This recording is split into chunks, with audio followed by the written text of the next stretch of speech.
E se ele continuar sonolento, eu vou conseguir segurá-lo na hora da oração, não é? Tomara, né? Ô Alexandre, Josi, eu tenho um texto na Bíblia, logo no Gênesis, quando Deus cria o ser humano, Gênesis 1, 26 e 27, sempre que eu vejo uma criança sendo dedicada na igreja, esse texto me vem à mente. Olha só, Deus disse assim: façamos o homem conforme a nossa imagem, conforme a nossa semelhança. E no verso 27 diz: criou Deus, pois, o homem à sua imagem, a imagem de Deus o criou, homem e mulher os criou. O Heitor nasceu à imagem e semelhança de Deus, porque Deus deu a nós, seres humanos, essa possibilidade de reproduzir a vida e trazer à existência alguém que não existia. Ou seja, há 2 anos, o Heitor não existia. Ele só existe porque vocês, dentro do seu relacionamento, trouxeram esse novo ser humano à existência. É uma responsabilidade muito grande. E veja, ele nasceu com a imagem e semelhança de Deus, mas essa imagem e semelhança, no mundo que a gente vive, ela pode ser desgastada, ela pode se perder, pode se deslustrar, diz uma autora chamada Ellen White. Quando a gente se mete com o pecado, quando a gente se afasta de Deus, essa imagem é prejudicada. Então nós, como pais, a gente tem uma responsabilidade muito grande, que é fazer, e no caso de vocês, fazer com que o Heitor deseje e seja a cada dia, cada momento do seu desenvolvimento físico, mental e espiritual, ele seja mais parecido, mais semelhante a essa pessoa que nós chamamos de Deus. Essa imagem e semelhança precisa ser construída. Nós colaboramos com Deus quando educamos nossos filhos nesse sentido, não é? Se nós os abandonarmos por aí, só Deus sabe o que eles serão, né? Até alguns educadores insistem no fato de que a criança vai achar o caminho por si só. O cristianismo não entende assim. A gente entende que nós precisamos dar a direção, e essa direção vai contribuir para ele ser ou não cada dia mais semelhante ao Criador. Eu honestamente espero que vocês tenham sucesso. E se vocês quiserem contar com a gente, o povo simpático do Riacho aqui tem classes pro Heitor aí, para ajudá-lo a, desde pequenininho, encontrar Jesus. Contem com a gente, tá bom? Deus abençoe vocês. A Renata, você vai cantar?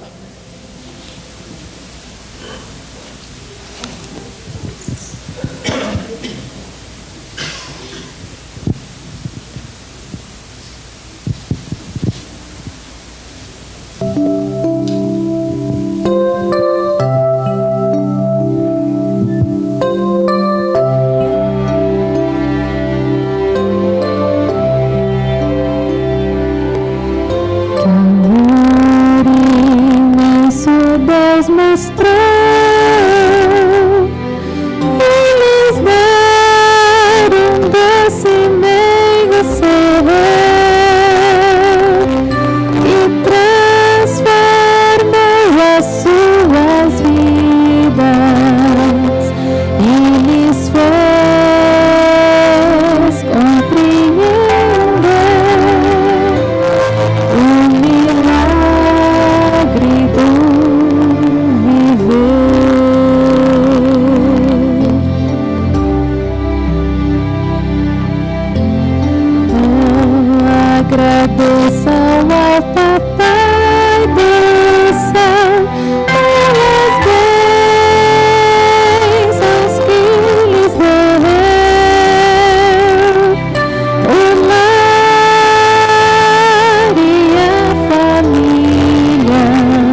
Obrigado, Renata. Vocês gostariam de convidar alguém para estar aqui à frente na hora da oração? Você viria, Danilo? Tá difícil de levantar do banco, né?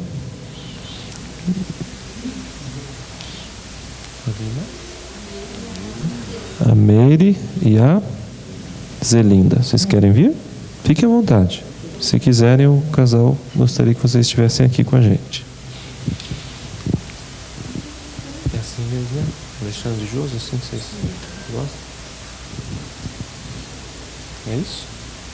Tá. Então, se ele não vier, põe a mão na cabeça dele, tá bom?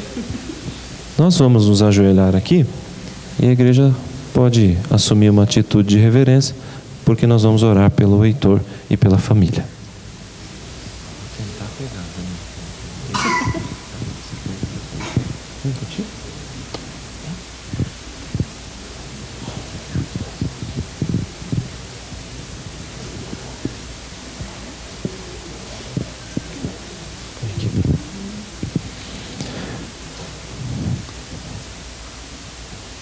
Deus Santo, nosso Pai, abençoa Alexandre, a Josi e a sua família, na intenção que eles têm de criar o Heitor nos teus caminhos. Que o teu Espírito esteja sobre este menino. Nós dedicamos nesse momento a Ti, e que esta vida, ela possa nessa terra se desenvolver para a Tua glória, e na eternidade a gente possa vê-lo no reino dos céus.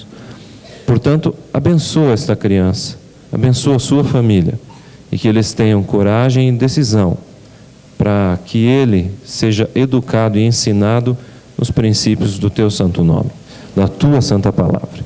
Isso nós te pedimos e agradecemos. Em nome de Jesus. Amém.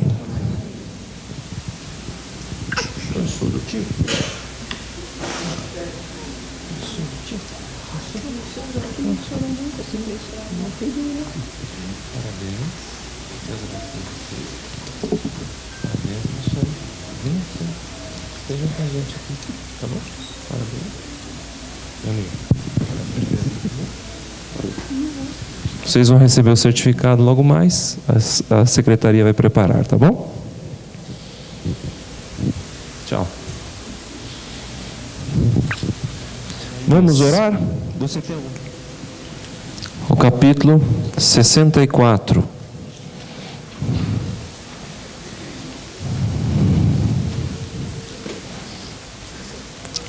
Os versos 4 e 5. Isaías 64, os versos 4 e 5, eu leio na Nova Versão Internacional.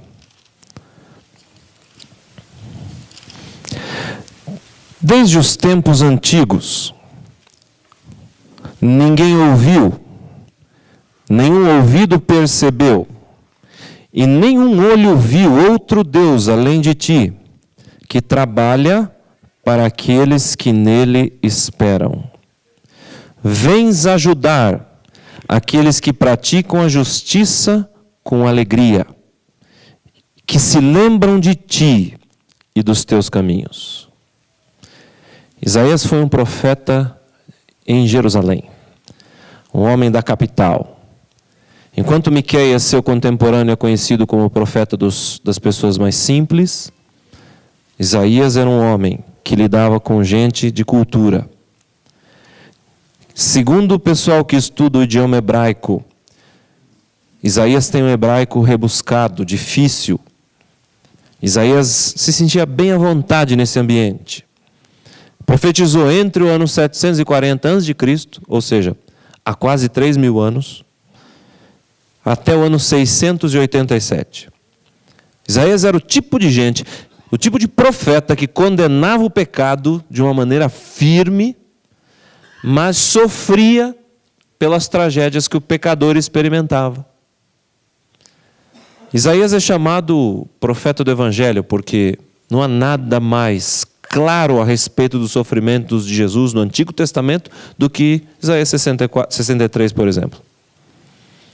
Na época em que Isaías viveu, e escreveu esse texto. O povo de Israel estava em alta, no topo da cadeia alimentar. Havia um vácuo de poder entre Egito e a Síria, a coisa estava meio para baixo e Israel estava no auge do seu poderio econômico, dinheiro, e militar, força. Em compensação, estavam passando por decadência moral e espiritual. Tinham muito dinheiro, muito poder, mas pouca moral e pouca espiritualidade.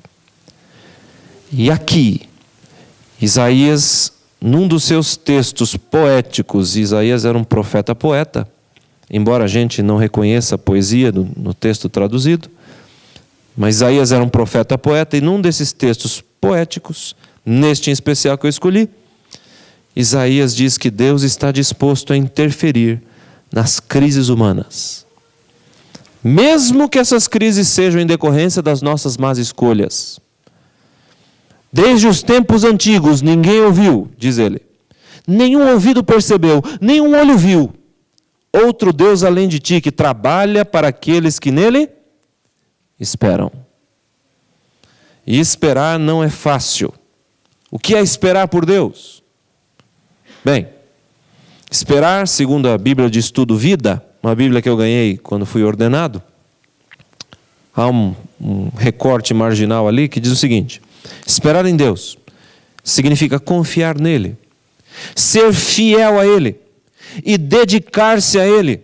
Significa continuar confiando mesmo quando as coisas vão mal, mesmo quando você não foi ainda liberto das suas aflições. Até porque, segundo o autor aqui do comentário, eu concordo com ele, até porque Deus nem sempre intervém imediatamente quando a gente clama pedindo socorro. Esperar é continuar confiando, sendo fiel, esperando, crendo, indo à igreja, a Bíblia, orando, mesmo enquanto as coisas não são do jeito que a gente gostaria. E o texto diz: nunca ouvi, diz Isaías, um Deus além de ti, ou semelhante a ti, que trabalha por aqueles que nele esperam.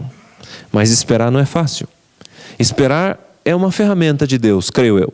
Porque às vezes, mais importante do que a gente ler um livro sobre Deus, mais importante do que ouvir um sermão como esses, mais importante do que assistir uma palestra de um teólogo, mais importante do que fazer essas atividades para ver quem é Deus, é você ter uma experiência com Ele. E a experiência com Deus, ela normalmente é mais forte quando a gente desenvolve o esperar.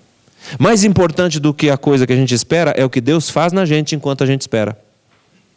Essa é a ideia. É Deus trabalhando conosco, mudando a nossa vida enquanto a gente espera, enquanto a gente pratica a paciência, a fé e a virtude, enquanto as coisas não são do jeito que a gente gostaria. Mais importante do que ler e estudar é você viver ou na prática aquilo que você leu e estudou. É experimentar esse Deus agindo ou trabalhando por você. E às vezes a gente tem que esperar para ver isso acontecer.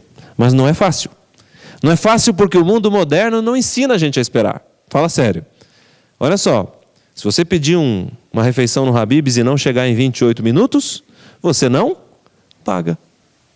É assim. Por que eles fazem isso? Porque eles sabem que ninguém gosta de esperar. Alguns McDonald's no mundo por aí, se você não receber o pedido em 90 segundos, você também não paga. Há um restaurante em Tóquio, um buffet, e eu nunca fui a Tóquio, mas achei isso num livro. Há um buffet em Tóquio que cobra por minuto. Quanto mais rápido você comer, menos você paga. Não é legal? Há um remédio sendo vendido nos Estados Unidos sem receita. E olha o slogan: para você que não tem tempo de lidar com uma infecção urinária. Maravilha, você não tem tempo de lidar com isso? Toma um remédio. E por que esse apelo? Porque nós não gostamos de esperar. Esse é o mundo moderno em que a gente está inserido. E Isaías vem com uma mensagem de 3.000 anos dizendo: eu não conheço um Deus semelhante a ti, que trabalha por aqueles que nele esperam. Uma mensagem na contramão dos nossos dias modernos. Uma vez eu assisti uma palestra de um sujeito chamado Marins, não me lembro o primeiro nome dele. Ele é antropólogo, alguns o conhecem, ele tem alguns vídeos por aí gravados, e ele foi fazer uma palestra no NASP, e uma das coisas que ele faz é